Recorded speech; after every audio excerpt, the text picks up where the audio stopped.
Oração. Senhor nosso Deus, te agradecemos por estarmos mais uma vez aqui e termos a oportunidade de aprendermos. Te pedimos a tua bênção sobre nós, sobre os que nos acompanham pela rede e sobre o palestrante que irá nos falar. É o que nós te pedimos e te agradecemos em nome de Jesus. Amém. Todas as quintas-feiras, o Numar SCB promove, através do diálogo sobre as origens, uma palestra diferente toda semana envolvendo a controvérsia criacionismo-evolucionismo. Quem quiser estar presente para fazer perguntas também ao palestrante ao final, é na rua 8 de setembro, número 370, Jardim Alamar, em Maringá, Paraná.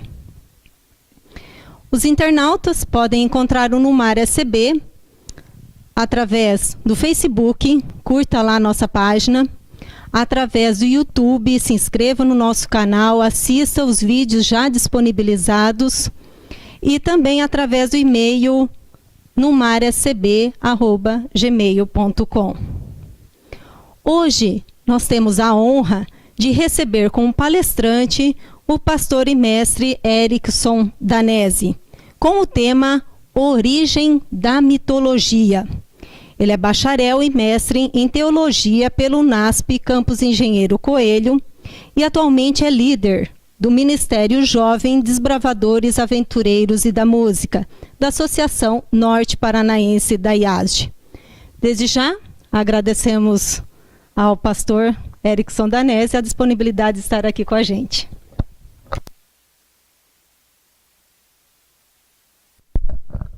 Uma boa noite a todos, um prazer estar aqui novamente na Numar. Obrigado ao pessoal da organização por essa oportunidade e a você que nos prestigia com a sua audiência, nos assistindo aí e compartilhando esses vídeos. No título de hoje nós vamos trabalhar um pouquinho sobre a origem da mitologia e eu trouxe aqui uma referência para vocês de alguns livros que eu acho interessantes para aqueles que quiserem pesquisar e saber um pouco mais. Não vou citar aqui uma bibliografia exaustiva, mas são pelo menos 4 livros que eu gosto muito, tenho lá no meu acervo. Um deles é esse daqui, Depois do Dilúvio, Bill Cooper, é da Sociedade Criacionista Brasileira. Acho um livro fantástico, tipo de matéria rara de se encontrar por aí. E graças a Deus a Sociedade Criacionista publicou essa obra aqui. É muito bom, recomendo. Você pode achar lá no site da Sociedade Criacionista. Esse outro aqui da Casa Publicadora Brasileira, você também encontra com facilidade no site deles ou numa loja representante da casa. Escavando a Verdade, do Dr. Rodrigo Silva, também uma obra de arqueologia que eu acho muito legal. Eu vou citar aqui uma obra clássica, um autor que eu gosto muito. Se você é cristão e é universitário, deveria uma vez na vida ler um livro desse camarada, Ortodoxia, ou então esse daqui, O Homem Eterno, de Gilbert Chesterton. Livro fantástico, acho que vale muito a pena também a leitura dele. E a última obra que eu vou citar é de um senhor chamado Mircea Eliade. E ele é talvez a maior autoridade que temos hoje no mundo na área de antropologia. Não é um livro de cunho evangélico ou cristão, mas é uma obra histórica fantástica. É um trabalho de antropologia muito bom. Existem outros desse mesmo autor em português. Vale a pena você procurar em boas livrarias. Eu acho que é uma bibliografia básica aí para você começar a estudar sobre esse tema, se você tiver alguma curiosidade em entender a razão de ser da mitologia e como é que isso refletiu na antropologia e na própria sociedade, no desenvolvimento do pensamento filosófico e religioso. Eu queria ler com vocês um texto da Bíblia para a gente começar. Eu vou abrir a minha Bíblia aqui com vocês. No livro de Atos, ele conta uma história muito interessante do primeiro, ou talvez um dos primeiros contatos do cristianismo com a mitologia. É uma história sobre as viagens do apóstolo Paulo. Na sua segunda viagem missionária, ele vai até a Grécia, e é interessante que a Grécia até hoje é o nosso grande referencial da mitologia clássica. E andando na Grécia, ele chega até a cidade de Atenas, que era o grande polo cultural que havia naquele tempo. E ele então vai falar sobre o cristianismo para os atenienses, e ele começa o seu discurso dizendo o seguinte, em Atos capítulo 17, o verso 22, ele diz assim: Então Paulo, levantando-se no meio do aerópago, disse: senhores atenienses, em tudo vos vejo acentuadamente religiosos, porque passando e observando os objetos do vosso culto, encontrei também um altar ao qual está inscrito ao Deus desconhecido, pois esse que adorais sem conhecer é precisamente aquele que eu vos anuncio. Essa é uma história então sobre como Paulo começou a pregação na cidade de Atenas, e ele fez menção a um Deus desconhecido, ao altar de um Deus desconhecido. A arqueologia encontrou em várias cidades da Grécia esse modelo de altar do Deus desconhecido, um altar sem a referência à imagem de algum Deus, um altar que não tinha a inscrição com o nome de algum Deus, apenas a referência de que era um Deus desconhecido. Mas o interessante sobre esse altar é que ele não foi encontrado em Atenas. Esse daqui, se não me falha a memória, é de Corinto, foi achado em outros lugares, mas o texto se refere também de que existia um altar desse em Atenas. E quem era esse Deus desconhecido?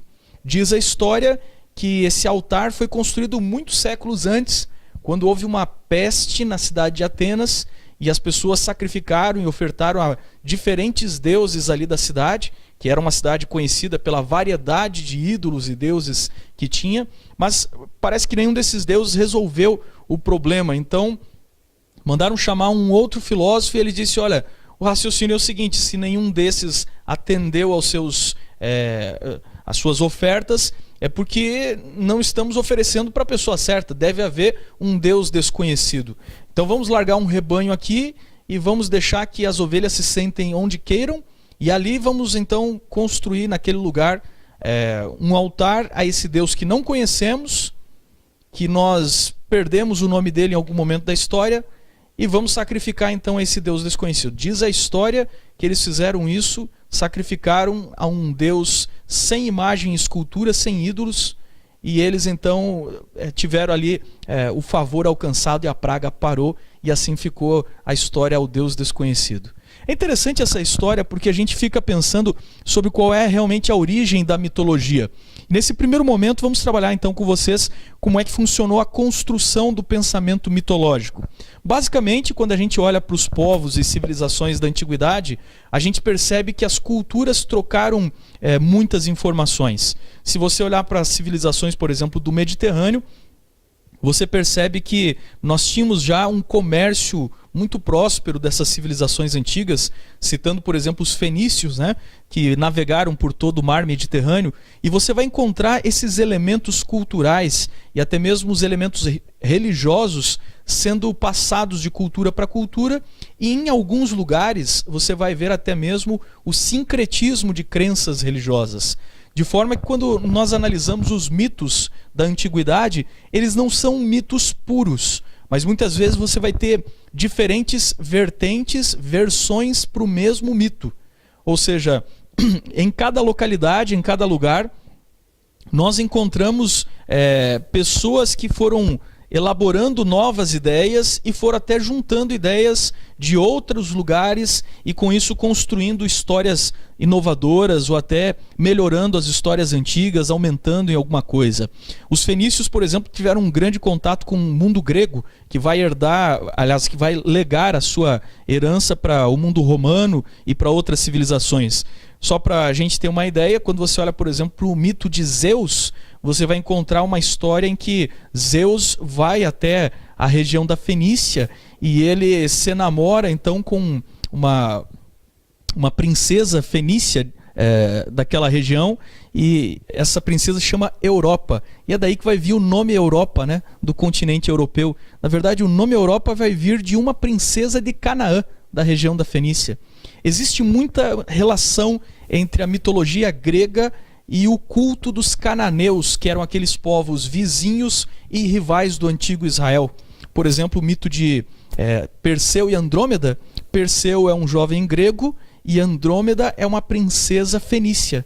E a Fenícia são os postos aí além mar da região de Canaã. Okay? Então a construção do pensamento mitológico ela se dá ao longo de séculos com esse desenvolvimento, esse contato, essa troca entre as nações, né? Aqui nós temos a origem então dos deuses pagãos, e se a gente começar a olhar para cada um dos panteões, que são os grupos de deuses que nós temos em diferentes culturas, nós vamos observar pelo menos 3 formas de construir o pensamento mitológico ou de criar esse tipo de deuses que eram adorados no paganismo. A primeira forma é o culto às forças da natureza, muito comum nas religiões do animismo, as religiões de culto a forças da natureza, e algumas vezes esse culto às forças da natureza vai transformar a força da natureza em uma personalidade. Então, o sol começa a se tornar, de repente, um indivíduo, uma personalidade, um ser cultuado. Começa por aí. A segunda forma, então, é o culto aos ancestrais.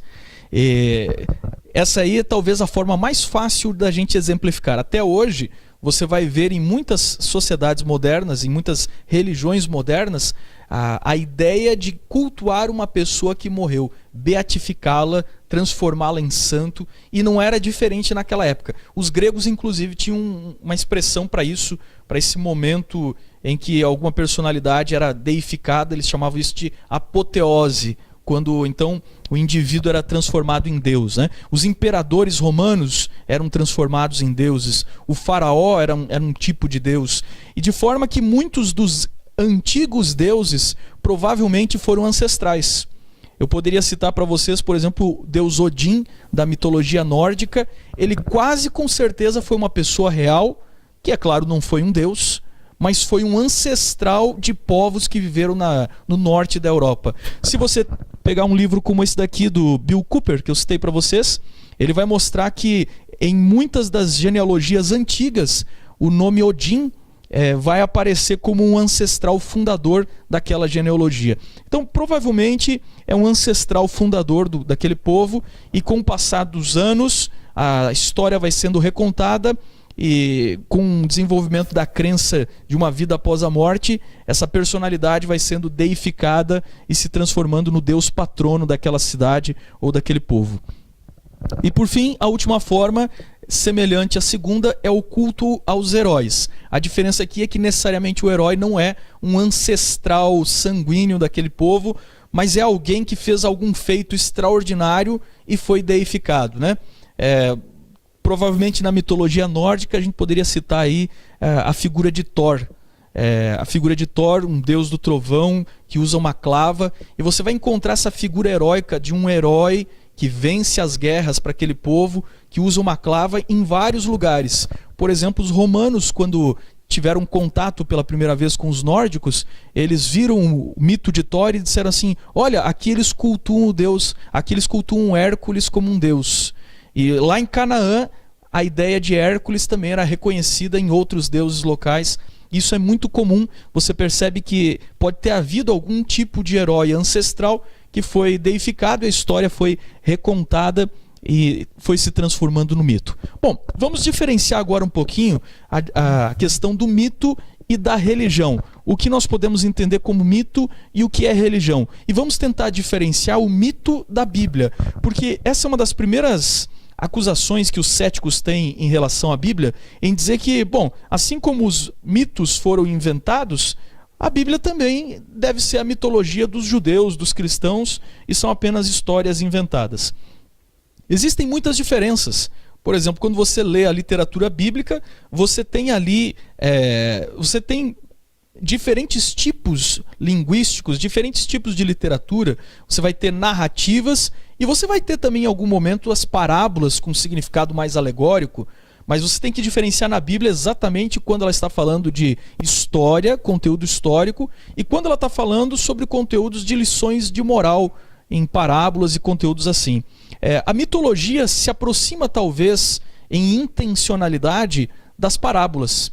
A mitologia queria não transmitir uma ideia real, mas transmitir um conceito moral pelo qual eles exploravam através da história da mitologia. Já a Bíblia, quando fala de histórias como Sansão, histórias como do Gênesis, ela dá detalhes históricos e ela pressupõe estar dando uma informação histórica. Os detalhes arqueológicos, as datas, a preocupação de uma cronologia, é toda uma construção literária de alguém que está construindo um histórico e não de alguém que está apenas contando uma parábola. certo? Então você percebe que os livros de Gênesis, os livros antigos da Bíblia, esses livros são livros históricos. A intenção do autor de Moisés era construir uma história, e contar como é que isso se desenvolveu com o povo deles. Existem outras diferenças, né? Eu gosto, por exemplo, de comparar a história de Sansão, você vai ver na tela aí, a história de Sansão e a história de Hércules, né? Você tem a história de Sansão, que ele é o homem mais forte dos seus dias. E na mitologia grega, você tem a história de Hércules, que é o homem mais forte dos seus dias. Alguém poderia dizer até que são histórias muito semelhantes, né? E poderia dizer que Sansão é uma história de mitologia, como a história de Hércules. Porque, ora, não se vê por aí uma pessoa com força extraordinária como Sansão, capaz de vencer a mãos nuas um leão selvagem. Mas quando você percebe, existem grandes diferenças entre Sansão e Hércules. Por exemplo, Sansão enfrenta um leão. E embora seja improvável que um homem vença um leão, é justamente aí que se dá o sobrenatural e o milagroso. Embora seja improvável que um homem vença um leão, é possível, porque leões existem. Mas quando você olha para a história de Hércules, ele vence um leão gigante que é invulnerável, ou ele vence um centauro, e aí você percebe que centauros não existem. Então, aí você tem a diferença clara entre o conteúdo histórico bíblico e a mitologia. O conteúdo histórico bíblico, ele é dentro da realidade. Ele pode contar coisas improváveis, que chamaremos de milagres, mas ele não conta coisas absurdas, como nós vamos ter na mitologia, na figura de criaturas fantásticas como o centauro e outros seres do imaginário mitológico, né? Outra grande diferença entre a religião bíblica, o monoteísmo e a ideia do politeísmo, que você vai encontrar no paganismo, é o conceito que se faz da divindade. No paganismo e na mitologia, especialmente nos mitos da criação, aliás, vou deixar aqui uma propaganda, né? Quem quiser procurar no YouTube, tem um canal com meu nome, Erickson Danese, eu vou colocando alguns vídeos lá. Eu tenho um segundo canal chamado Observatório 7. Nesse segundo canal, eu coloquei um vídeo lá especial sobre as semelhanças e diferenças dos mitos da criação. Eu analiso só mitos da criação de todos os povos aí, vários povos, aliás, do mundo inteiro, né? Mas voltando aqui à diferença do relato bíblico de Gênesis e os mitos, quando você olha para o paganismo, a natureza é o ser divino.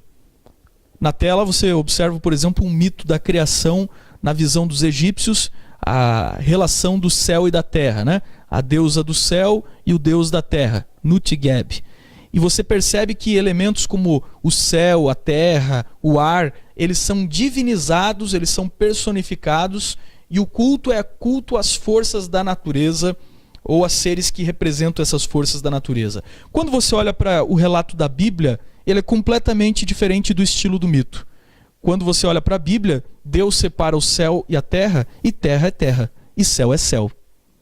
Céu é apenas ar, ou é apenas o lugar onde vai ter o espaço, as estrelas. Terra é apenas terra, onde tem os elementos, os minerais e tudo mais, e não há nada de especial. Quando você olha para o mito, nos mitos de origem, o sol é um deus criador, alguma coisa. Quando você olha para a Bíblia, o sol é só sol, uma fonte de luz que está no céu. Então existe uma diferença de realismo, onde mito vai por um caminho fantasioso, cultuando as forças da natureza, mas no relato bíblico, no relato da religião, é bem diferente, né? Bom, uma história que eu gosto muito é de Sócrates, porque Sócrates foi condenado à morte por não crer nos deuses da Grécia e da Antiguidade, o que parece estranho, porque se você lê os relatos de Sócrates, por várias vezes ele usa expressões como por Zeus. Sócrates não era um ateu em si, mas ele tinha um conceito muito inteligente sobre qual é a origem dos mitos. Conta-se a história de que ele estava andando com um amigo dele, e o amigo dele apontou para uma região mais alta, ali, um elevado, e fez menção ao mito de Orítia e Bóreas, o deus do vento norte. A história conta de uma jovem que caiu de um lugar alto e é levada pelo deus do vento norte. E aí o amigo de Sócrates pergunta: você acha que foi ali ou foi lá naquele outro lado? E Sócrates dá uma desconversada e ele diz assim: como? Você não acredita nos deuses? E Sócrates vai responder mais ou menos da seguinte forma: ele diz, olha, se a menina caiu ali, se caiu lá, isso aí realmente eu não sei. Ele disse, mas você acredita que foi um Deus que empurrou e pegou ela? Ele disse, olha, se foi um Deus ou não, certamente ela caiu e ventou ali na hora. Alguém resolveu chamar o vento de Deus Bóreas. Agora, como é que é esse vento, esse Deus Bóreas? Eu não tenho recurso para examinar isso. Sócrates já naquela época era muito consciente de que o mito era uma alegorização, uma construção poética e uma expressão poética e não uma expressão do que realmente as pessoas acreditavam, né? De onde teria vindo então os primeiros mitos ou essa habilidade de criar e contar histórias fantasiosas e mitologias? Bom, se a gente volta na Bíblia, nós encontramos um momento na história, logo após o dilúvio, onde a civilização está renascendo e onde a civilização se divide em povos que vão dar origem às civilizações do mundo antigo, como Grécia, Creta, Egito e muitas outras, Mesopotâmia. E esse momento é justamente na Torre de Babel. E quando você olha para o relato que a Bíblia faz da Torre de Babel, existe um personagem que a Bíblia chama de Nimrod. Esse provavelmente não seja o nome dele, mas seja o título dele. Nimrod significa alguém que se rebelou, rebelde contra Deus, e ele começa a colocar na mente das pessoas de que Deus tratou os antigos antes do dilúvio de maneira injusta. Deus teria sido injusto em expulsar Adão e Eva do jardim, ele teria sido muito radical, muito tirano, muito duro com os ancestrais, ele teria sido duro demais ao destruir o mundo antes do dilúvio, e ele começa a propor uma grande civilização que tomaria providências, caso houvesse algum outro tipo de dilúvio, de ter um recurso de fuga. E ele começa a se colocar como aquele que vai ligar o homem com a porta do céu. E daí que vem o nome Babel, porta do céu. Essa história de Nimrod, ela começa a construir exatamente o que a gente lê na arqueologia antiga, na região da Suméria, que são povos construindo civilizações e pirâmides, onde ele tem sacerdotes chamados de pateses, eles são os mediadores entre o homem e os deuses, eles são também governantes e reis, e eles sobem ao alto das pirâmides, chamadas zigurates, e fazem a astrologia, cultuam as estrelas, eles ligam o homem com o céu, Babel, a porta entre a terra e o céu. Então não é difícil de imaginar que Gênesis 11 conte exatamente o momento onde começou as primeiras histórias de mitologia, porque se Nimrod, o rebelde, estava revoltado com Deus e com os céus, mas o dilúvio era um fato reconhecido por pessoas que eram descendentes daqueles que se salvaram do dilúvio, ele teria que ter uma boa explicação para contar o que aconteceu. Ele teria que recontar essa história do jeito dele. Então, pode ser que os primeiros mitos foram uma versão da história bíblica na ideia e na versão de Nimrod, para ganhar a atenção e para ganhar o apoio popular. Quem foi Nimrod?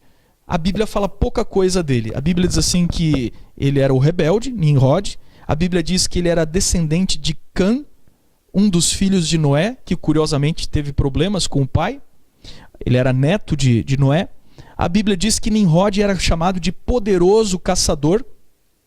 Uma coisa óbvia naquela época, já que ainda não havia grandes civilizações e animais selvagens eram um problema para as pessoas. É interessante que houvesse um homem, um caçador que livrasse as pessoas das feras, né, naquela época. E quando você olha para os mitos da região da Babilônia, da Suméria, você encontra um personagem que na mitologia suméria e babilônia se parece demais com o Nimrod da Bíblia. O nome desse personagem, agora nós vamos entrar dentro de uma mitologia da Mesopotâmia, o nome desse personagem vai ser o famoso Gilgamesh. E o que ele tem de tão semelhante ao Nimrod da Bíblia? Gilgamesh é um camarada que é rei de Uruk. Outro ponto de correlação, porque a Bíblia diz que o começo do reinado de Nimrod foi Babel, e também cita algumas cidades, entre elas Uruk. Então veja, eles são justamente reis e fundadores das mesmas cidades. A Bíblia chama de Nimrod, o fundador de Uruk, a mitologia vai chamar de Gilgamesh. E é interessante o mito de Gilgamesh porque ele tem essas duas primeiras características iguais ao Nimrod da Bíblia. Ele era um grande caçador, ele é dito e descrito como um gigante muito forte, ele é o rei de Uruk, ele é descrito como um tirano, exatamente como a Bíblia descreve o nosso Nimrod, e o Gilgamesh da mitologia é também um tirano. Conta a história, o mito de Gilgamesh, que ele era um homem muito forte, muito poderoso e dominava com mão de ferro sobre todo mundo. A história, o mito diz que os deuses olharam para os homens e viram Gilgamesh poderoso demais e resolveram botar um empecilho, uma pedra no caminho de Gilgamesh. E então resolveram criar um outro ser que fosse equivalente a Gilgamesh.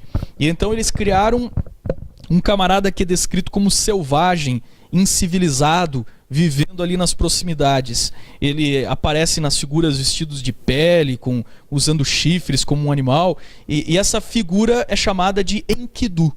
Quando Enkidu vai para a região de Uruk e se encontra com Gilgamesh, o primeiro contato dos dois é uma briga épica, em que eles rolam e se espancam e competem e fazem um duelo tremendo, mas ninguém chega a ser vencedor, porque os dois têm forças equivalentes. E agora que nenhum consegue vencer o outro, diz a história que eles caem juntos, e no momento que caem juntos e percebem que são de força exatamente igual, uma estranha e platônica amizade surge entre Gilgamesh e Enkidu. E os dois apaixonam-se um pelo outro, e os dois agora se tornam uma grande dupla.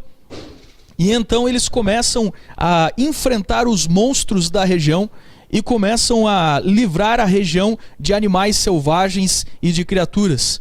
O problema é que em algum momento dessa história, a amizade e a aliança poderosa de Enkidu e Gilgamesh incomoda os deuses.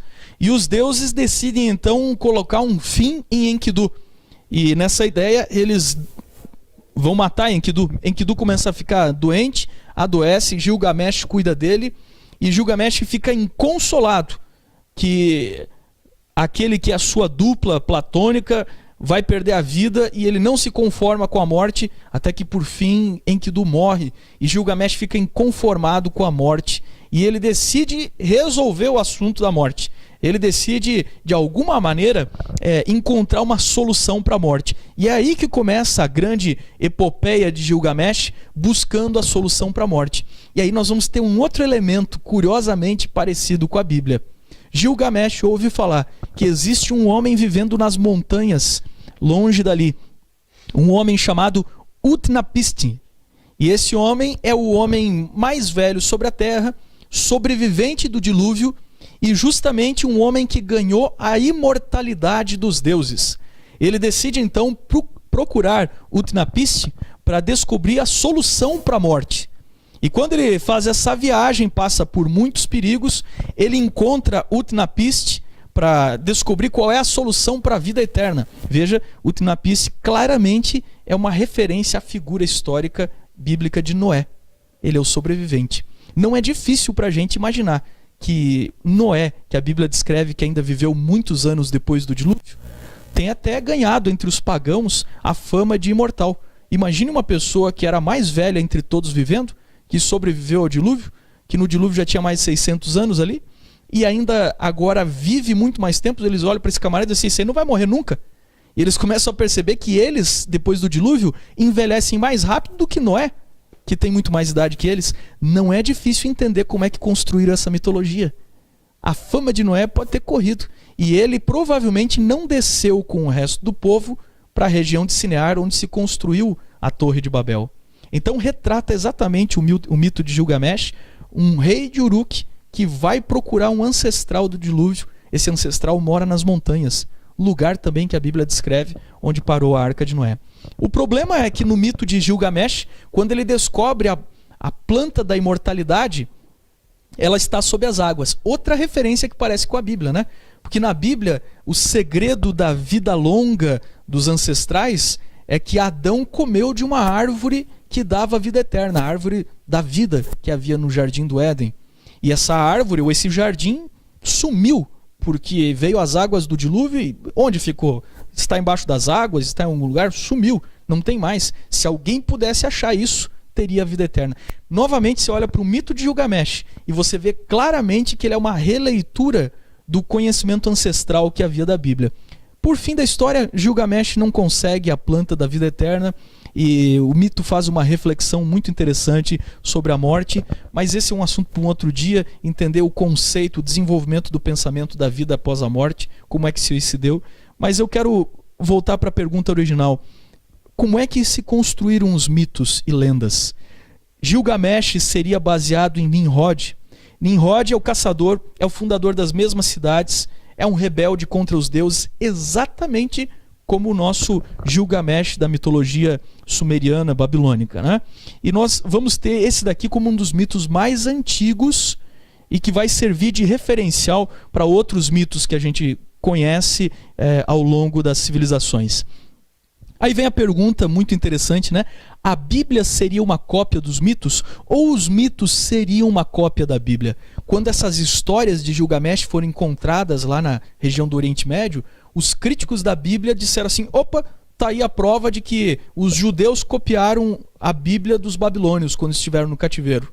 Por outro lado, os arqueólogos cristãos olharam para a mesma descoberta e disseram, opa, não, peraí, tá aí a prova de que existe uma origem comum de todas as crenças da religião e que há uma história verdadeira lá atrás e esses mitos refletem a mesma coisa que a Bíblia contou de outra forma. Então, qual é a resposta certa? É a Bíblia que copiou dos mitos ou são os mitos que copiaram da Bíblia? Vamos examinar as evidências que a gente tem. Uma delas, eu vou falar um pouquinho agora sobre o conceito de monoteísmo, porque os críticos da religião sempre dizem o seguinte, na civilização, na evolução do homem, primeiro o homem começou a cultuar a natureza, depois formou deuses da natureza, depois rejeitou esses deuses e ficou com um só. Então houve uma evolução religiosa, desde o animismo, politeísmo e por fim o monoteísmo. Mas quando a gente olha a fundo as tradições mais antigas de cada religião, você encontra justamente o contrário. Você vai descobrir que o monoteísmo é a religião original dos povos. Vamos começar pelo berço da civilização, Mesopotâmia, região de Ur dos caldeus, região da Babilônia, região dos povos sumérios, as primeiras civilizações. Lá você vai encontrar esses povos cultuando um deus chamado Anu. E quem é Anu, ou En, Anu? Anu é simplesmente a descrição para o deus, o céu. Ele é o céu. Ele é o Deus Pai de todas as outras divindades. Ele é o Deus primordial.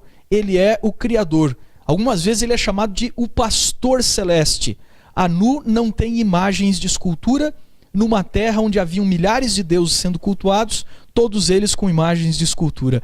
Anu não tem grandes representações, senão sinais e pictogramas, mas ele é descrito como o elevado, o brilhante, e ele é o Deus primordial. Interessante, em todos você vai encontrar esse padrão de que há deuses muito mais antigos, que são deuses celestiais, e eles não são representados por imagem e escultura. Agora, onde está Anu? Bom, Anu sendo tão grande, ele está distante.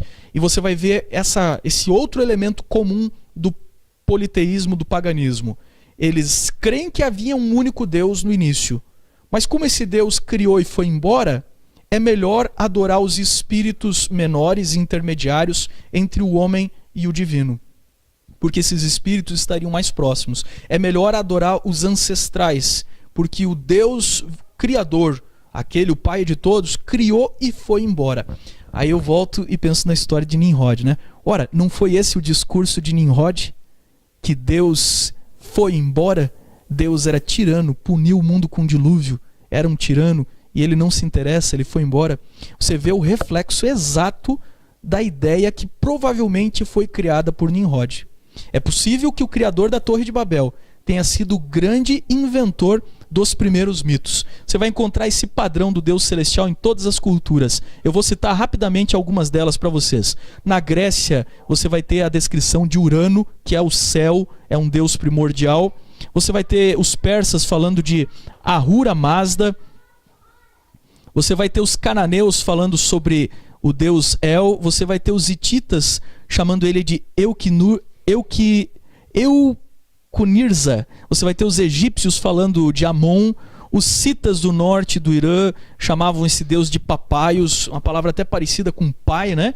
E você vai encontrar os povos pagãos da Austrália, os aborígenes. Em cada uma das tribos eles cultuam os espíritos. Mas eles todos dizem, olha, existe um outro que é o criador original. Esse aí a gente não tem nem imagem dele, não tem nem escultura.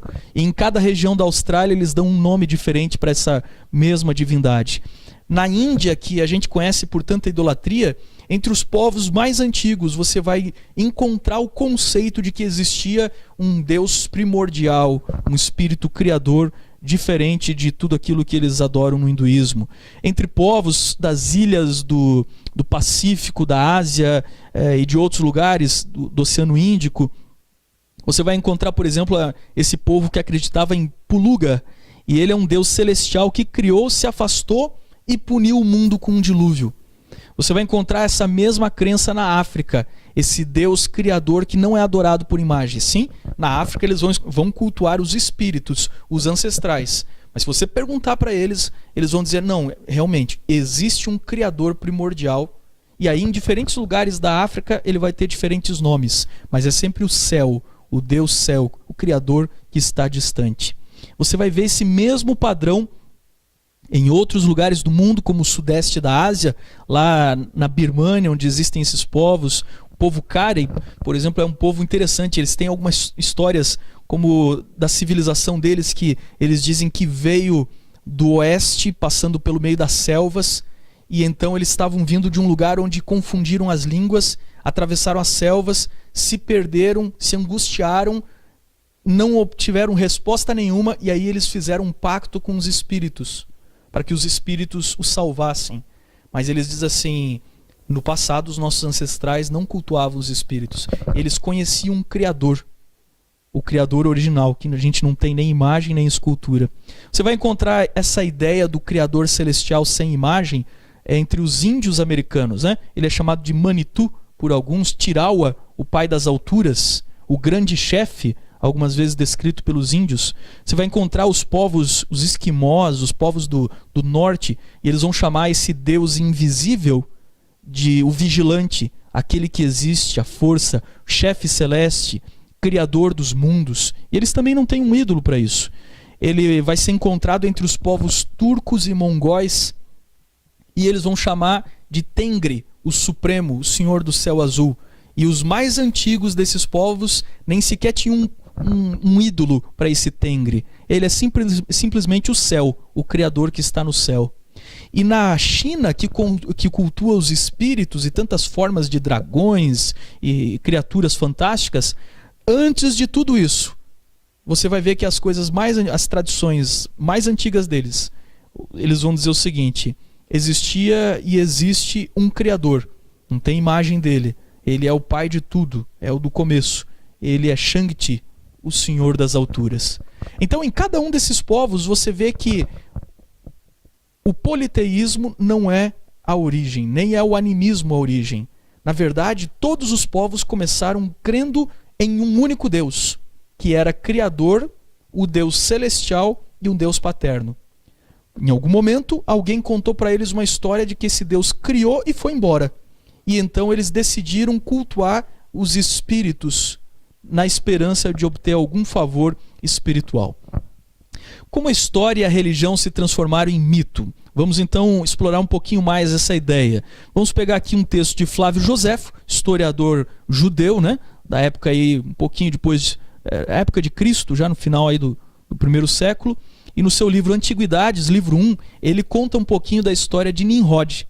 Descrevendo Nimrod, Flávio Joséfo dá esse detalhe da tradição judaica. Ele diz assim, que Nimrod, ele vingaria, esse foi o propósito de Nimrod, vingaria a morte de seus antepassados. Curioso esse detalhe, porque Nimrod vai dar muita importância para aqueles homens que viveram depois, aliás, os homens que viveram antes, do dilúvio, né? E nós vamos ver que isso tem uma relação com a criação e a concepção dos deuses.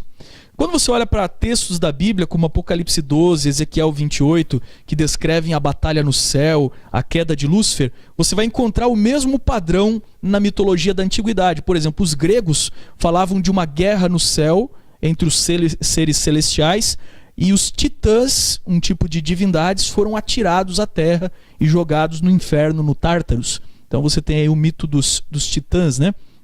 A batalha aí dos titãs. Essa mesma ideia de batalha no céu, você vai encontrar num mito sumeriano, num mito da Mesopotâmia, chamado Enuma Elish. E esse mito que começa com essa frase, quando lá no alto, né? Ele começa a contar a história da criação, na visão dos sumérios, onde você tem os elementos, a água doce, a água salgada, que são deuses, e eles criam os deuses, e eles criam a principal trindade, que é Anu, o céu. Aqui você tem mais uma vez, então, Anu agora sendo colocado nessa versão do mito. Esse já é um mito tardio, já vai pegar a época da Babilônia, então isso já é uma segunda, terceira versão do mito. Você vai ter ali agora Enlil e Enki, chamado em algumas versões de Ea, né, no acadiano. Muito bem, a história diz que Enki era muito astuto, né, e vence Apsu, porque os deuses velhos estão incomodados com a nova geração de deuses, que são muito barulhentos e não deixam eles dormir. Volto a repetir, o conceito de mitologia não tem o objetivo de ser uma descrição realista. Isso é uma descrição poética de uma realidade que eles querem ensinar. O que eles querem dizer é que os velhos deuses estão incomodados com algumas atitudes dos novos deuses. Em mitologia não tem esse conceito cristão de Deus e anjos. Aquele que era pagão, se olhasse para a nossa terminologia, iria chamar os anjos de deuses. E aqui você tem exatamente a batalha no céu como descrita, só que na forma dos pagãos. Diz a história que Enki, o pai de Marduk, então se envolve nessa batalha, e dessa batalha dos deuses, o mundo termina punido com um dilúvio, certo? E depois desse dilúvio, as coisas são restauradas, mas nessa batalha entre os deuses surge um campeão dos deuses, que é o Marduk, o deus do trovão e da tempestade. E Marduk vai enfrentar o deus primordial das águas salgadas, Tiamat, que na verdade é uma deusa. É a figura de uma deusa na forma de um dragão. E ele, ao enfrentar a deusa primordial que quer destruir e matar os novos deuses, Tiamat se converterá agora no libertador desses deuses que estão sendo lançados fora do céu. Tiamat não só vence o dragão primordial, criador, como despedaça o dragão. E essa é uma outra coisa interessante, você vai ver essa ideia do Deus vencido e despedaçado em todos os mitos da antiguidade. E desses pedaços do Deus, ele faz a terra. Dos olhos de Marduk ele faz o rio Tigre e Eufrates, e ele estabelece a civilização, e Marduk então constrói uma torre na qual ele vai promover a adoração. É curioso porque esse daqui é uma versão do mito bem posterior, agora na época babilônica, posterior àquele do Gilgamesh. Aqui a gente vê alguns elementos onde Marduk é uma figura tardia, divinizada para a ideia de Gilgamesh. Marduk é aqui a figura para a ideia do nosso Nimrod, o civilizador, aquele que constrói Babilônia, aquele que estabelece a cidade, aquele que estabelece a torre e estabelece a religião. Certo? Marduk foi adorado com outros nomes em outros povos, na Síria como Assur e assim por diante, mas era o deus da tempestade. E esse conceito do deus da tempestade, aqui aparece na figura Marduk, né? Com os raios e os trovões na mão, e ele está expulsando o dragão Tiamat do céu. Esse conceito do deus da tempestade, ele vai aparecer em várias civilizações antigas, como também agora o deus da tempestade como um organizador e um civilizador. Veja, por exemplo, Flávio Joséfo, ele tem um texto interessante quando ele comenta essa questão da destruição ali da Torre de Babel. Veja como é que ele descreve. Ele está citando aqui historiadores da época dele, porque a ideia de Torre de Babel era muito conhecida, inclusive no mundo pagão. E citando o mundo pagão, ele fala assim, a Sibila era uma espécie de feiticeira, a Sibila dizia que os deuses a destruíram, se referindo à Torre de Babel, com uma tempestade e confundiram as línguas. Pergunta, você lembra do que Marduk era deus? Ele era deus do trovão. Olha que interessante. Aí ele, citando um outro historiador, ele diz assim, Estiel diz o seguinte, ó, disse que os sacerdotes que se salvaram dessa grande catástrofe com as coisas sagradas destinadas ao culto de Júpiter, que é Zeus, que é uma versão para Marduk, o deus da tempestade, o deus do trovão, Zeus, o vencedor, vieram a Sinar de Babilônia. Então, a Torre de Babel, você tinha o culto a uma figura. A figura de Nimrod, cultuado mais tarde na Babilônia posterior como Marduk, cultuado em outros lugares como Júpiter. E, aliás, esse culto do deus da tempestade foi para muitos lugares. E por que eles escolheram em específico o culto a um deus do trovão e da tempestade? Olha que curioso agora comparar o texto de Joséfo, o mito dos deuses do trovão, e o que Ellen White descreve sobre como terminou a Torre de Babel. Ellen White vai dizer o seguinte, ó, como é que terminou a Torre de Babel? Raios do céu, como um sinal da ira de Deus, quebraram a parte superior da torre, lançando-a por terra. Deus queria mostrar assim ao homem rebelde que ele era supremo. Quando você olha para a Bíblia, várias vezes você vai ver o trovão como um sinal de Deus. Por exemplo, quando Deus fala, esse é meu filho amado, em quem me comprazo, ali fala de Jesus, diz que as pessoas ouviram a voz de Deus como um trovão. Alguns pensaram que era um trovão. O Apocalipse vai falar da voz de Deus como um trovão. Ao longo de toda a Bíblia você vai ver o trovão como um símbolo de Deus. Jesus volta como o relâmpago do Oriente para o Ocidente. Você tem essa referência muito clara como o trovão sendo uma coisa de Deus. E é interessante porque Satanás ele sempre tem prazer em roubar os títulos e as coisas de Jesus. E você tem aqui a figura do Deus do trovão associada a Nimrod, associada a Marduk, que é uma versão de Nimrod, e associada a todos os outros deuses. A figura de Nimrod, o construtor da Torre de Babel, pode, aqui estamos agora especulando, né? Pode ter sido adorada, pode ter sido deificada, e pode ele, até o próprio Nimrod, ter se identificado nos seus dias como o Messias que haveria de chegar. De forma que ele era um falso Messias e ele tomou para ele as profecias. Olha para a mitologia dos povos, você vai ver sempre a figura do deus da tempestade enfrentando uma serpente, um dragão ou algo reptiliano com asas. Essa daqui é uma figura de Zeus, e Zeus enfrentando o monstro Tífon, que é uma criatura dragônica, serpente, e ele enfrenta jogando seus raios. Em algum momento ele vai destruir o monstro serpente. Quando você olha para o Deus do trovão em todas as culturas antigas, você vai ver o mesmo padrão. O Deus do trovão é aquele que vai destruir a serpente. E você vai encontrar ele em Canaã com o nome de Baal. A Síria e a Anatólia vai chamar ele de Texub. Os celtas vão chamar ele de Taranis. Perceba agora a ramificação das línguas após Babel e o quanto o Deus do trovão em vários lugares tem o nome associado com a letra T, né? Taranis. Depois você vai ter os inuits aí também com o Deus do trovão, os nórdicos com o famoso Thor, que é o mesmo Baal que havia em Canaã. Os astecas vão ter um deus da chuva e do trovão. Os índios sul-americanos, aqui na nossa região do Brasil, vão chamar ele de Tupã. Olha a semelhança, né? Tupã, Thor, Taranis, todos eles deuses do trovão com a letra T. Os estrucos chamam ele de Tim. Os romanos vão chamar ele de Júpiter, né, o latino. Os gregos de Zeus. Os eslavos de Perum. E por aí vai. Até os africanos vão ter, os iorubás aí da África vão ter Xangô, uma divindade do trovão. Todas elas são versões culturais da mesma personalidade, adorado ali como Marduk na Babilônia. Ok?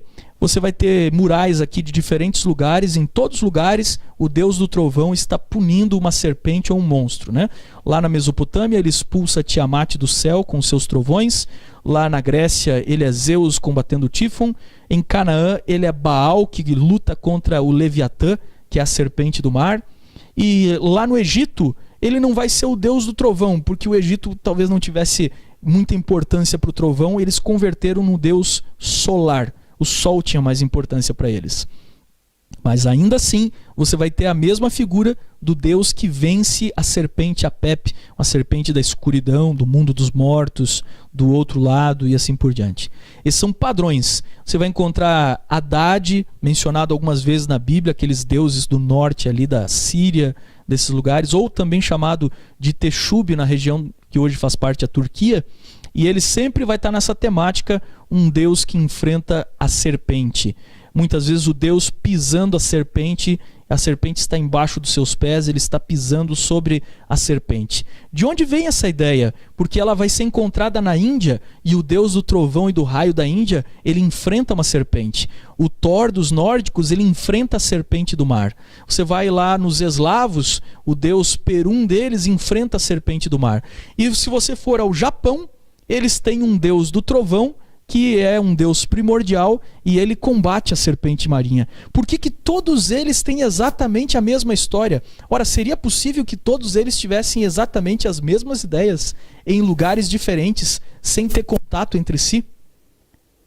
Parece-nos óbvio de que eles têm uma origem comum. Todos os povos têm uma origem comum, e eles conheciam uma história comum. Que história é essa?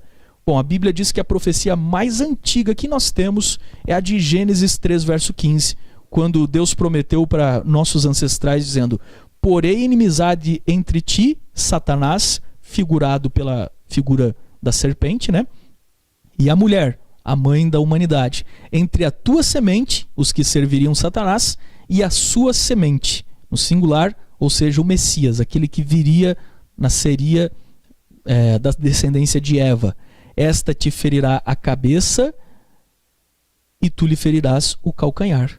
Então você tem essa ideia do Messias vindo um dia e ferindo a serpente na cabeça.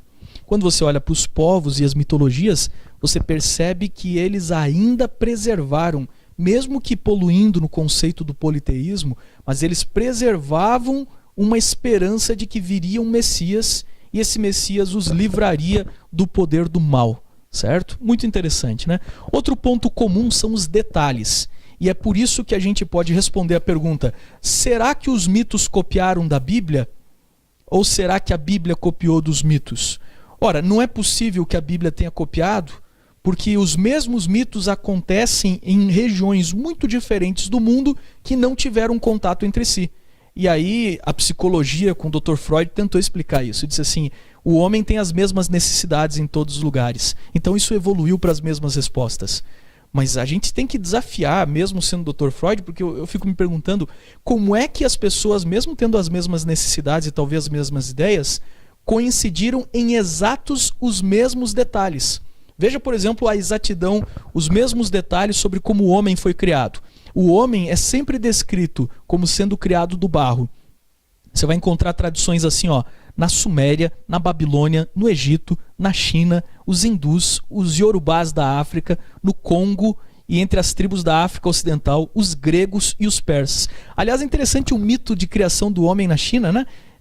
Os chineses explicam assim, diz que os deuses, ou Shang-Chi, Deus criador, fez o homem de diversas formas, né? Então fez os homens de barros de cor diferente. E quando fez os povos orientais, fez de um barro mais amarelado. Por isso os povos mais amarelados. Eles têm uma curiosidade para explicar as diferenças, né? Aqui na foto você vê um deus egípcio e ele molda o homem do barro. É o deus Nun ali. Existem algumas variantes, mas ainda assim é um deus moldando o homem de algum elemento natural. Por exemplo, os nórdicos vão dizer que em vez de ser do barro, os deuses talharam o homem da madeira. Os incas e os caribenhos, alguns vão falar aí, alguns povos americanos vão falar sobre os deuses fazendo o homem do milho. E os navarros aí vão falar do vento sendo usado pelos deuses, o que também não é estranho, porque a Bíblia vai dizer assim que soprou o vento, o fôlego de vida, e passou a ser alma vivente.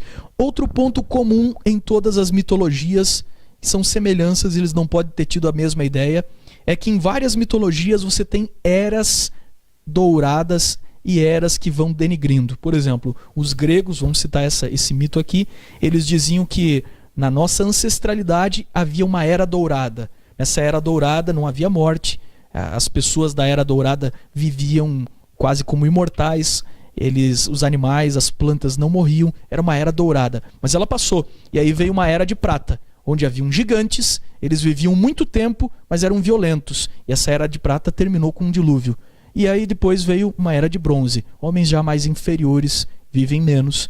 E você vê exatamente a semelhança com a descrição que a Bíblia faz. Esse mesmo conceito de era de ouro, de prata e de bronze, você tem em diferentes mitologias do mundo inteiro. Outro ponto de semelhança, que são semelhança de detalhes, eles não poderiam ter tido as mesmas ideias, é o quanto o conceito de uma árvore é importante nos povos da antiguidade. Árvores que vão dar poderes, árvores que vão dar a imortalidade, ou árvores que vão trazer o conceito de pecado ou de uma infração contra os deuses. E você vai encontrar esse conceito de uma árvore mítica para começar nos selos da Suméria, né? Onde aqui você tem a figura de uma serpente, você tem aqui o casal, e eles se assentam aqui para pegar frutos de uma árvore, e esse aqui é chamado de selo sumério da tentação, muito parecido com a história bíblica. Uma outra versão da história lá da região da Mesopotâmia vai falar sobre o jardim de Dilmun, onde os animais não eram ferozes e não havia morte nem tristeza, mas Enki fica doente depois de comer das 7 árvores guardadas pela serpente chamada de Ninjinsida, o senhor da árvore da verdade. Mas ele é curado pela senhora da costela, e essa senhora da costela passa então a conceber filhos.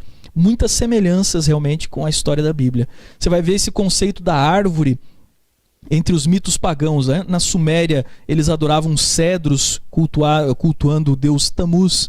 Os eslavos adoravam um tipo de macieira, diziam que havia a maçã da juventude. Talvez seja daqui que o cristianismo bem tardio, medieval, trouxe aquela ideia de que a árvore lá, que era do fruto do conhecimento do mal, era uma maçã. Isso aqui na verdade veio daqui, ó. Você vê como agora o cristão medieval, sem a Bíblia na mão, cristão analfabeto, privado de ler a Bíblia, vai buscar nas mitologias vizinhas um conceito e incorporar na tradição dele. É assim que muitos mitos foram, né, se fundindo e se construindo.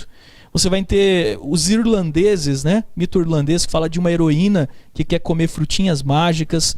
Os hindus vão falar de uma árvore cósmica. Os maias têm uma história sobre uma árvore que falava. Interessante, né? Na Síria você vê o conceito da árvore da vida.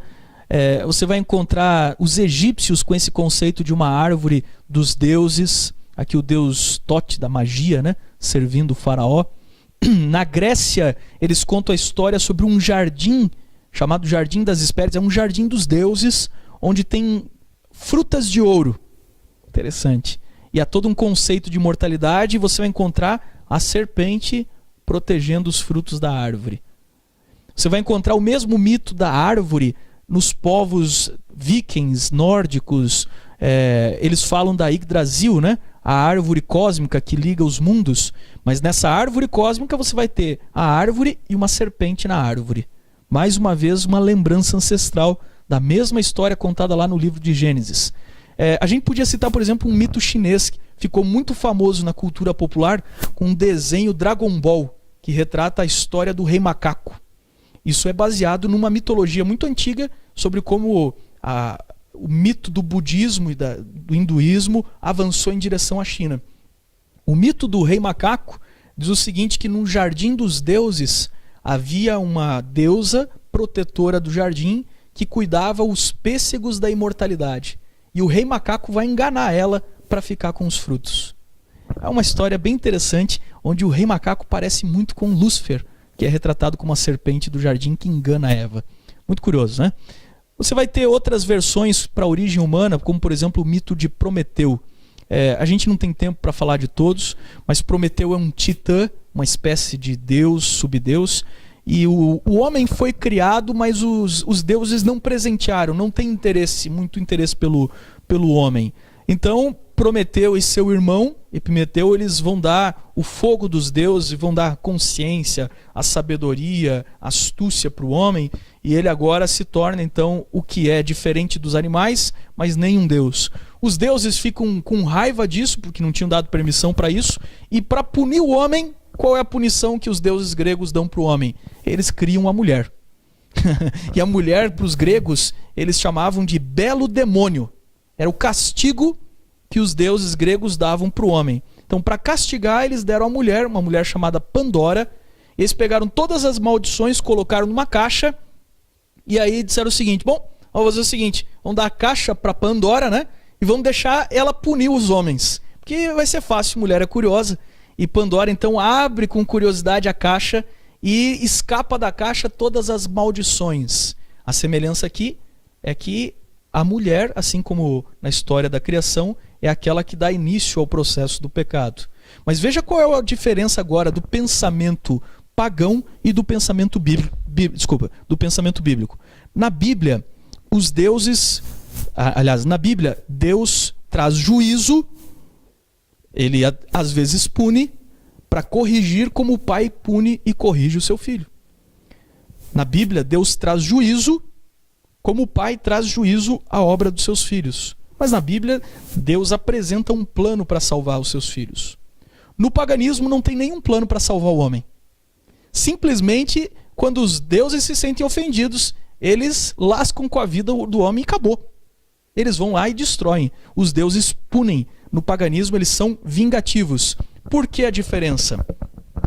Porque a Bíblia não é como nós somos, nem como nós gostaríamos que a Bíblia fosse. A Bíblia é o que é. Já o paganismo reflete o que o homem é. O homem é vingativo. O homem é de fazer isso. E os deuses da antiguidade, os mitos, foram construídos à imagem e semelhança do homem. Então, nesse ponto, é bem verdade, em certo sentido, o que diria Freud, né? De que algumas concepções de Deus são uma construção, uma projeção do que o homem queria de um ser espiritual. Só não vale para a Bíblia. Freud estaria errado sobre a Bíblia. Não vale para a Bíblia por quê? Porque na Bíblia Deus nunca é o que a gente espera. Ele é só o que é. Aliás, raramente Deus na Bíblia se comporta como a gente gostaria. Ele age como ele age. Ele é o que ele é. Quando pergunta a Moisés o nome de Deus, ele diz assim, diga que eu sou o que sou. Ele é do jeito que é.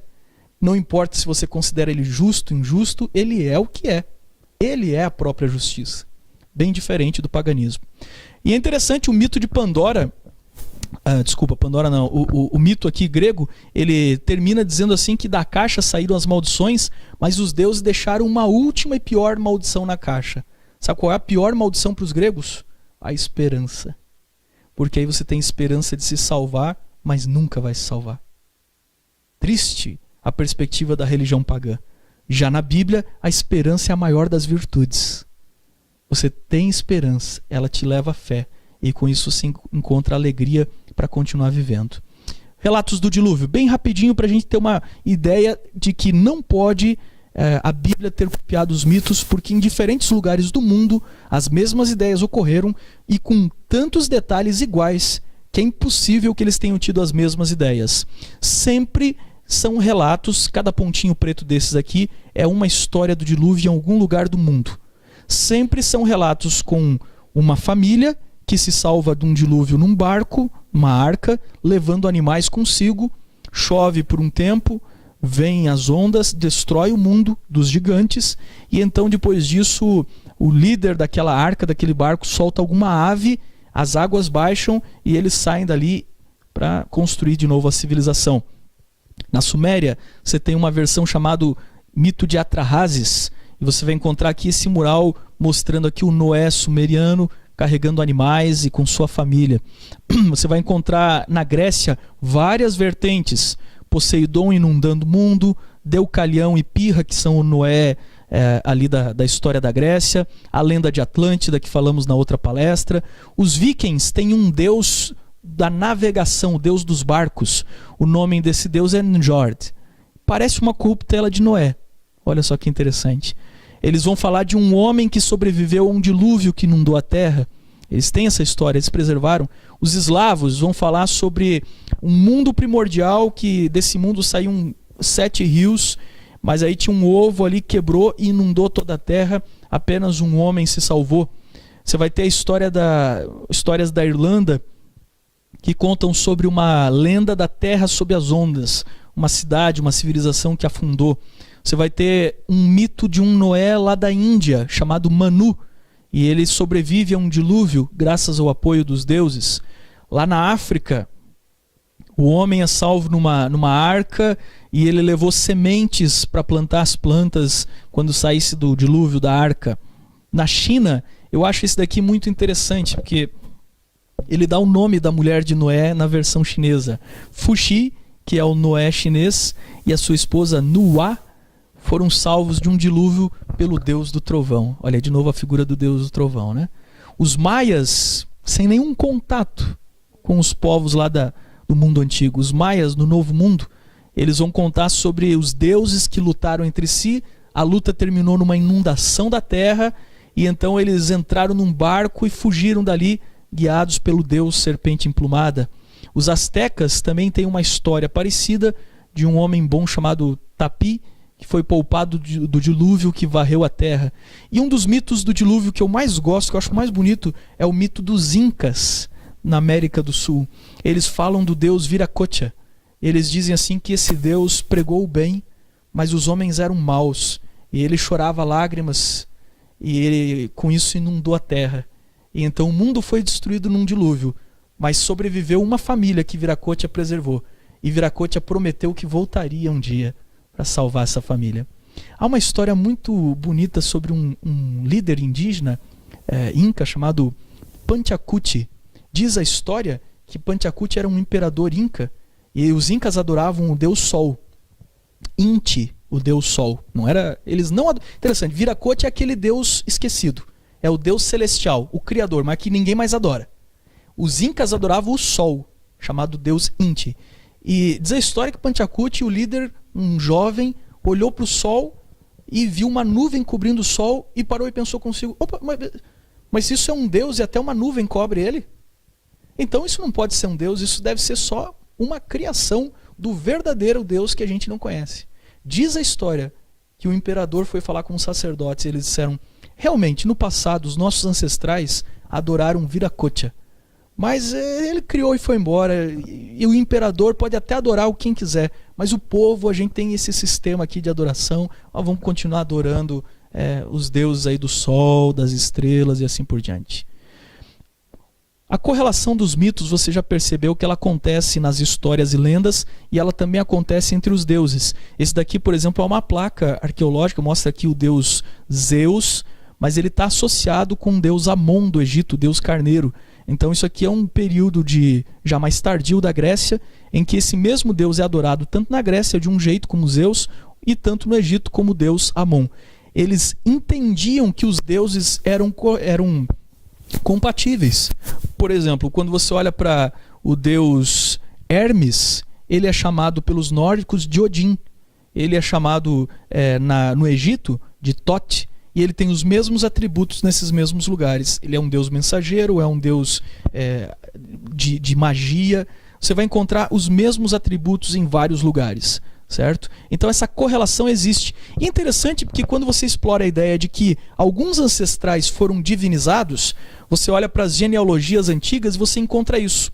Essa aqui é uma genealogia de um grego antigo chamado Apolodoro. E ele está descrevendo de onde vieram os gregos. E ele traça a linhagem dos gregos vindo dos titãs, dos deuses, e deles criaram Deucalião, que é o Noé dos gregos, Pirra, a mulher do Noé dos gregos, e o Noé grego teve 3 filhos. Os nomes aqui estão diferentes, mas um dos filhos se chama Heleno, que é o fundador da raça grega. Heleno vai dar origem a Doro, pai dos povos dórios, que são da Grécia, Aqueu, que são também os povos ali, aqueus da Grécia, Eolo, que vai se tornar o deus adorado como deus do vento. E você percebe que esses caras foram adorados depois como deuses, mas eles são ancestrais fundadores desses povos. Agora, olha que interessante a gente comparar a genealogia dos pagãos e a genealogia da Bíblia. Diz a Bíblia em Gênesis 10, né? E os filhos de Javã, que é o neto de Noé, são Elisá, que é uma versão para Heleno, Tarsis, Quitim e Dodanim. Por estes foram repartidas as ilhas dos gentios, são as ilhas gregas, nas suas terras, cada qual segundo sua língua, segundo as suas famílias entre as nações. Então você tem aqui Heleno e você tem aqui Heleno. Aqui você tem uma terceira e quarta geração, aqui está direto, né? Mas é perfeitamente compreensível que tenha se perdido alguns registros e gerações, mas eles entendiam que eles todos descendiam de um cara chamado Heleno, o mesmo citado na Bíblia, e eles todos descendentes de um sobrevivente do dilúvio. Você vê a semelhança incrível mesmo nas genealogias. E se essas genealogias se tornassem deuses? Olha, por exemplo, os principais deuses olimpianos da Grécia. Aqui você tem o casal Cronos, o deus do tempo, e Reia. E eles têm filhos, né? É interessante que você tem aqui 6 filhos, 6 personagens e um casal. Dá um total de 8. Quantos entraram na arca e quantos foram os que se salvaram do dilúvio? 8, né? Cronos tem algumas características de Noé. Se você lembrar, a Bíblia diz que Noé era um agricultor e plantou uma vinha.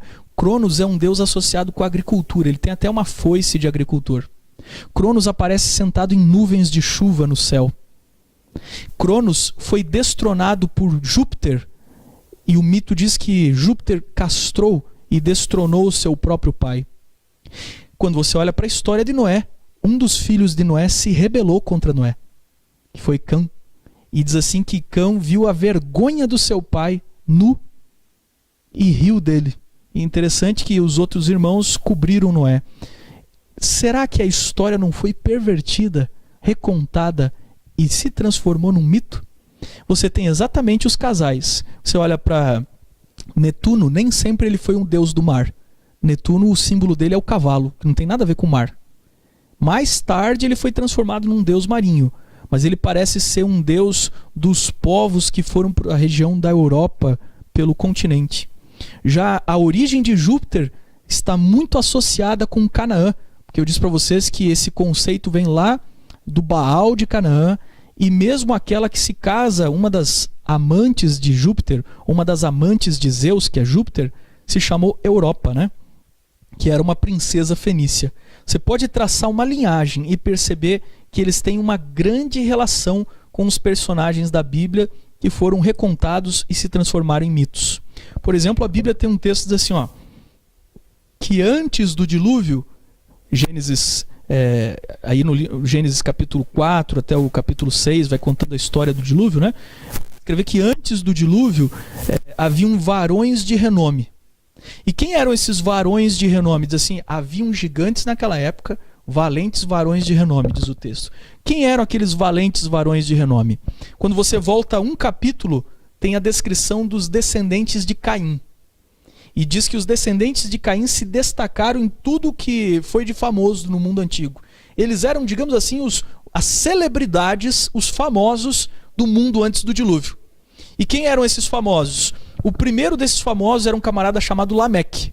Ele se tornou famoso porque um rapaz pisou nele, ele matou o rapaz. E ele se tornou famoso também porque foi o primeiro polígamo. Você olha para a idolatria, para a mitologia da Grécia e outras mitologias correlacionadas à Grécia.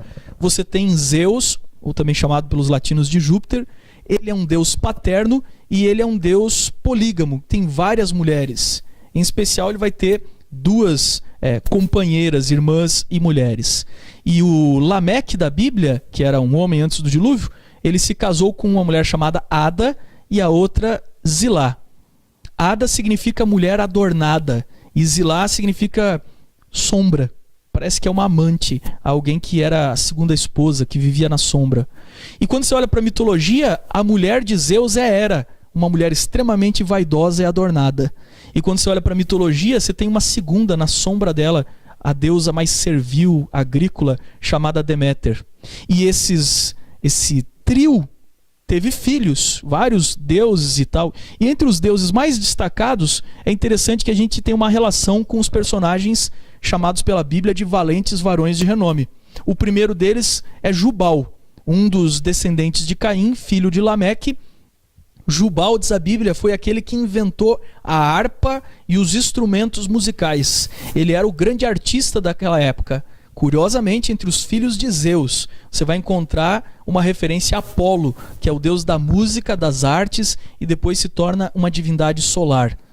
Quando você olha para a descrição da Bíblia, diz que um dos filhos de Lameque se chamava Jabal. E ele se tornou o primeiro chefe, o primeiro líder de rebanhos e o primeiro grande comerciante, o homem que enriqueceu com rebanhos e morou em tendas. Quando você olha para a mitologia, um dos filhos de Zeus é justamente o deus Hermes, o deus Mercúrio, que é o deus do comércio, que é o deus dos caminhos, das estradas. E nas versões mais antigas e arcaicas do mito, Hermes é um deus que aparece carregando uma ovelha e ele é, na mitologia arcaica, um deus de rebanhos.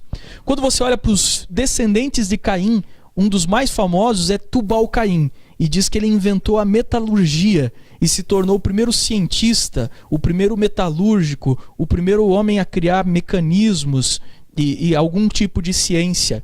Quando você olha para a mitologia antiga, você tem um deus chamado Hefesto, ou também pelos romanos de Vulcano, que é o deus da metalurgia. E é esse mesmo Tubal-Caim adorado de diferentes formas. E finalmente, quando você olha para os descendentes de Caim, tem uma moça citada, o nome dela é Naamá. O nome significa a bela. Não sabemos nada sobre ela, só que a mulher era muito bonita. E é interessante que a Bíblia diz que os filhos de Caim, os descendentes dos filhos dos homens, as mulheres eram muito bonitas. Naamá, você vai encontrar ela sendo adorada agora no mundo moderno, no mundo antigo, né? Como a deusa do amor, da sexualidade, e em cada país ela tem um nome diferente. Na Suméria, ela se chama Inanna. Veja como o nome parece muito. Naamá, Inanna, parece coquetelas do nome, né? Os gregos vão chamá-la de Perséfone, os cananeus de Ishtar ou de Astarote. Os gregos também vão chamar ela de Afrodite ou Vênus para os romanos, mas é exatamente a mesma figura da deusa da beleza, a deusa da sexualidade, a deusa do corpo, e esse mesmo conceito passou. Ficou claríssimo agora o texto da Bíblia quando diz assim: eles eram valentes varões de renome. Ou seja, eles eram tão famosos que Nimrod, que queria vingar o povo destruído, os cultuou. E provavelmente Nimrod, da memória desses descendentes de Caim, criou os deuses da mitologia. Começa a se desenhar aqui um quadro claríssimo para a gente compreender a origem da mitologia, não é? Deixa eu passar mais um aqui. Acho que travou aqui para mim. Dá um clique, por favor. Conclusões aqui para a gente fechar o nosso estudo. Primeira conclusão, por favor. Então, é impossível que todos os mitos sejam cópias. A gente analisa eles num quadro geográfico e vê que eles estão dispersos e muitos deles sem contato entre si. Segunda conclusão, os mitos são originais e eles têm semelhanças inegáveis. Mesmo estando isolados, eles têm tantos detalhes iguais uns aos outros que é impossível que a terceira conclusão não seja a verdade. Se são originais e semelhantes, então partilham uma memória ancestral comum. E o relato da Bíblia, que nós chamamos de relato inspirado, resgatou essa memória ancestral, desfeita aqui na Bíblia das superstições e simbolismos colocados nos mitos. Faria um apelo para você. Eu trouxe alguns livros aqui para te mostrar, para você ler, para pesquisar. Mas o melhor livro eu deixei para mostrar agora. É esse aqui. Tem que ler esse livro aqui. Ele é a grande fonte de desmitificação dos mitos e de uma maneira segura de encontrar a verdade a respeito das origens. Vamos orar? Bom Deus e bom Pai, abençoa cada um que faz essa busca por suas origens para entender o seu futuro. Possamos compreender e possamos descobrir. Em nome de Jesus. Amém.